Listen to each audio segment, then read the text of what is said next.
Assalamualaikum warahmatullahi wabarakatuh. Kali ini akan saya bahas tentang materi flowchart. Langsung saja, flowchart adalah urutan proses kegiatan yang digambarkan dalam bentuk simbol.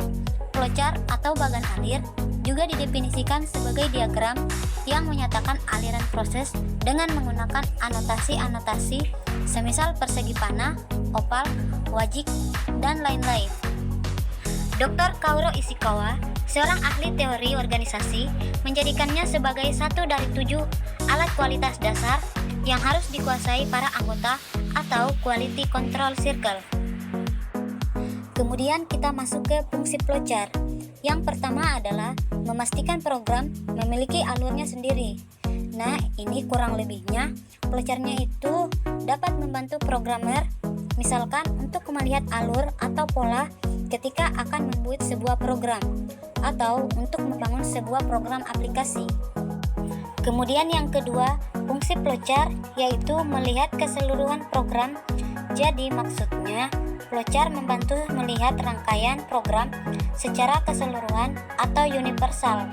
Hal ini akan memudahkan siapapun untuk melihat rancangan suatu program dan tidak terbatas hanya programmer saja, tetapi bisa orang lain juga. Yang ketiga adalah melihat proses dari sebuah program ketika dijalankan. Jadi ini masih ada kaitannya dengan fungsi flowchart pada poin kedua. Jadi flowchart itu dapat digunakan untuk melihat proses-proses program ketika akan dijalankan. Yang ketiga adalah melihat proses dari sebuah program ketika dijalankan. Jadi ini masih ada kaitannya dengan fungsi flowchart pada poin kedua. Jadi flowchart itu dapat digunakan untuk melihat proses-proses program ketika akan dijalankan. Kemudian yang terakhir, pedoman dalam penyusunan atau pengembangan aplikasi. Jadi fungsi flowchart itu menjadi pedoman dalam menyusun atau mengembangkan aplikasi, misalkan hampir sama dengan fungsi flowchart pada umumnya. Berikut ini simbol-simbol flowchart beserta fungsinya. Poin yang pertama namanya terminal point symbol atau yang disebut juga dengan terminator, yang dimana menunjukkan permulaan atau akhir dari suatu proses.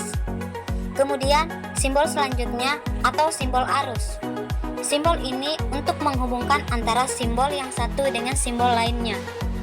Simbol ini juga berfungsi untuk menunjukkan garis alir dari proses. Selanjutnya, processing symbol atau simbol proses. Ini menunjukkan kegiatan yang dilakukan oleh komputer pada bidang industri atau proses produksi barang.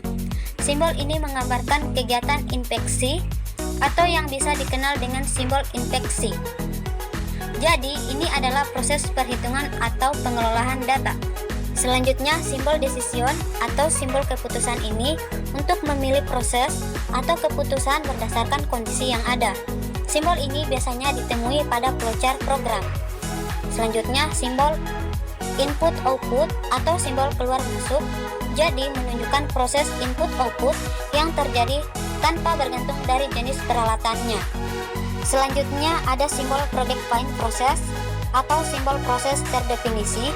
Ini merupakan simbol yang digunakan untuk menunjukkan pelaksanaan suatu bagian prosedur atau subproses. Dengan kata lain, prosedur yang terinformasi di sini belum detail dan akan dirinci di tempat lain.